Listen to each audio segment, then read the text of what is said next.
एक और एंट्री मारा उसने। शैतान ने मनुष्य को प्रेरित किया, पाप से ध्यान हटाया उसने। क्यों? कि पाप का इलाज नहीं है। लोमड़ी की कहानी सुना है ना? अंगूर खाने गई थी बगीचे में, बहुत बार जम मारा, नहीं हाथ लगा। ए बात दे टेंगा से न खाऊं, उसका हाथ नहीं लगा तो टेंगा। अब शैतान कहता है पाप से ध्यान हटाओ, एक नया चीज दे दिया, नूतन तत्व दी श्यामा, उसको थमा दिया, बोले पाप को हटाओ। वो तत्व क्या था? बोलिए। पुनर्जन्म नहीं, यस। इसलिए बोले पाप को हटाओ, पाप का निवारण छोड़ो, धर्म स्थापना करो। अभी जो मैंने बताया कि धर्म की जय जयकार करने से पाप का नाश नहीं होता है, तो ये धर्म का जो स्थापना करके उसने सोचा कि पाप का कुछ नहीं कर सकते तुम लोग, तो धर्म की स्थापना करो। आसमानी शक्तियां आ गई, अवतार लेके आ गई और धर्म की स्थापना में जुट गए। बहुत सी शक्तियां आई, धर्म स्थापना में अवतारी बन गए और पापियों के नाम पर विनाशकारी युद्ध हुए, और आज भी हो रहे हैं, आगे भी होंगे। धर्म के नाम पे किसी दिन दुनिया में भी कभी भी युद्ध नहीं रुका है। पहले भी हुए थे, महाभारत में हुए, रामायण में हुए, और आज भी हो रहे। आज भी टेररिस्ट उसी नाम से जन्मा है, आज भी टेररिस्ट उसी नाम से जन्मा है। ये कभी खत्म नहीं होगा। धर्मो नाम होते, मानव बिला मोरी था कि वो रिजल्ट क्या मिला? इतना बड़ा विनाशकारी युद्ध हुआ, रिजल्ट ये मिला, मानु सो मोरी से पाप तो मरा ही नहीं भाई, पाप तो मरा ही नहीं। मनुष्य को मार दिया, पाप का इलाज नहीं हुआ, पाप नहीं मरा। हमारी समस्या पाप को मारने का। तो यीशु मसीह वो पाप को मारने के लिए परमेश्वर ने क्या किया? देखिए, सॉरी, हर युगों में धर्म ने, हर युगों में धर्म ने मार कर पापियों को दिखाया। हर युगों में धर्म ने मार कर पापियों को दिखाया। पर मसीह ने पापियों के, पर मसीह ने पापियों के लिए अपने लहू को बहाया। पर मसीह ने, पर मसीह ने पापियों के लिए अपने लहू को बहाया। उसके लहू की धारा तेरे पाप का अभिशाप का एक कौन है? उसके लहू की धारा तेरे पाप का अभिशाप का एक कौन है? ये पाप का कीमत है। उसके लहू की धारा तुम्हारे पाप की कीमत है, और उस पाप की कीमत को चुकाने के लिए ब्रह्मांड में कहीं कोई खून नहीं है जिसमें पाप को कीमत चुकाया जाए। There is only blood of Jesus Christ. Hallelujah. उसके लहू की धारा तेरे पाप का अभिशाप का एक कौन है? दुनिया पालो, हमरा पालो, यीशु कौन है?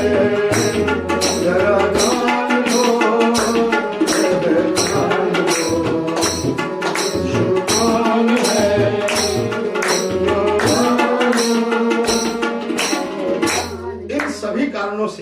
इन सभी कारणों के कारण परमेश्वर कभी शैतान पे अटैक नहीं करेगा, कभी नहीं मारेगा। तो क्या किया उसने? सीधे नष्ट किया, बल्कि उसके काम को नष्ट करने के लिए, आप देखिए, उसके काम को नष्ट करने के लिए सृष्टि को बनाने से पहले यीशु मसीह को भेजे जाने की योजना बनाई थी। हालेलुया। तार काम तो नष्ट कर जीशु आई, तार काम तो नष्ट करिवो, नष्ट करने जीशु केत्या तैयारी करिছে? जीशु जाने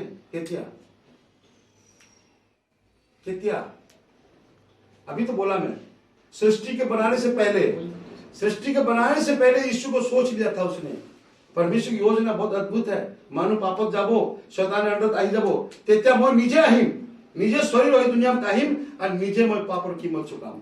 यीशु के बारे में सोच लिया था। और वो क्या करेगा?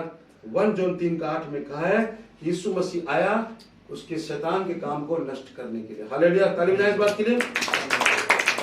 इसका अर्थ हुआ यीशु मसीह के द्वारा डायरेक्टली उस पर सर्जिकल स्ट्राइक किया गया। हालेलुया। सर्जिकल स्ट्राइक किया गया। मुझे आज तक बात समझ में नहीं आई। मैं आज ये मैसेज को बनाते टाइम एक बात सोच रहा था मैं कि यीशु मसीह तो मॉडर्न इतिहास है, मॉडर्न युग है।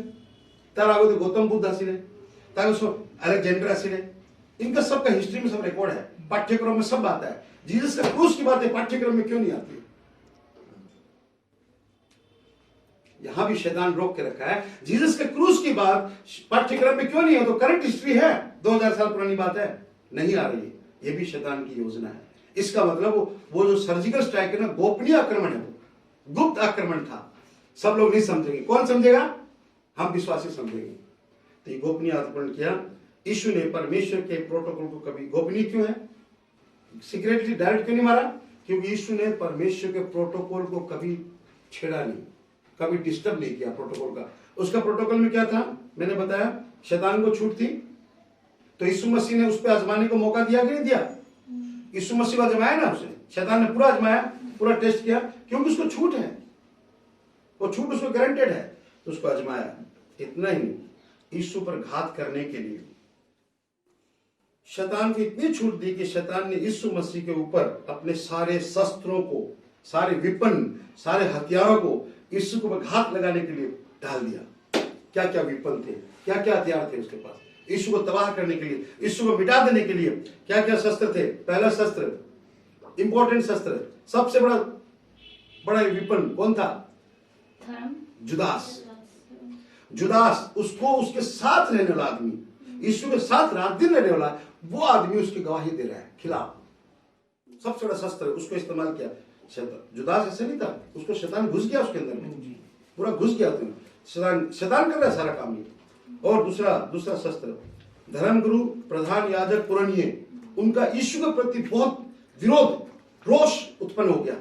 उनके अंदर रोष क्यों उत्पन्न किया? शैतान ने किया। शैतान ने उनको पूरी तरह तैयार कर दिया, ये फरीसियों को, धर्मशास्त्रियों को, धर्म के गुरुओं को पूरी तरह से। तीसरा, कैफा महायाजक था, उसको भी दबाव डाल दिया, पूरा दबाव उस पर डाल दिया। पिलातुस न्याय करता, वो मजबूर हो गया, वो बोलता है इसमें कोई दोष नहीं है, कोई दोष नहीं है, फिर भी उसको बोलता है कि नहीं। और पांचवा जो सबसे बड़ा अस्त्र था, वहां के सैनिक लोग, वो सैनिक लोग उसके साथ बहुत अत्याचार किए। जस्ट लाइक आज का मॉब लीचिंग जो कहूंगा मैं, मॉब लीचिंग में क्या होता है? एक आदमी आवाज उठाता है, मानवीय ने कथा पातिया से, सब कोरिया से, एक मानवीय का बहुत सलिया से, एक आदमी मारो, सब जुटी जाओ। मॉब लीचिंग यही है ना? मॉब लीचिंग किया उसके साथ, यीशु मसीह के साथ। ये शैतान का सारा सबसे पहली मॉब लीचिंग वहीं से आई है, ध्यान रखना। लोगों के भड़काव में यीशु मसीह को सूली पर चढ़ा दिया गया। ठीक है, शैतान ने इन्हीं शस्त्रों, इन्हीं हथकंडों के द्वारा यीशु मसीह को कलवरी क्रूस पे चढ़ा दिया। ठीक है, पर शैतान ये नहीं जाना, शैतान को ये पता नहीं चला कि यीशु मसीह को जिस कलवरी क्रूस पे तू चढ़ा रहा है,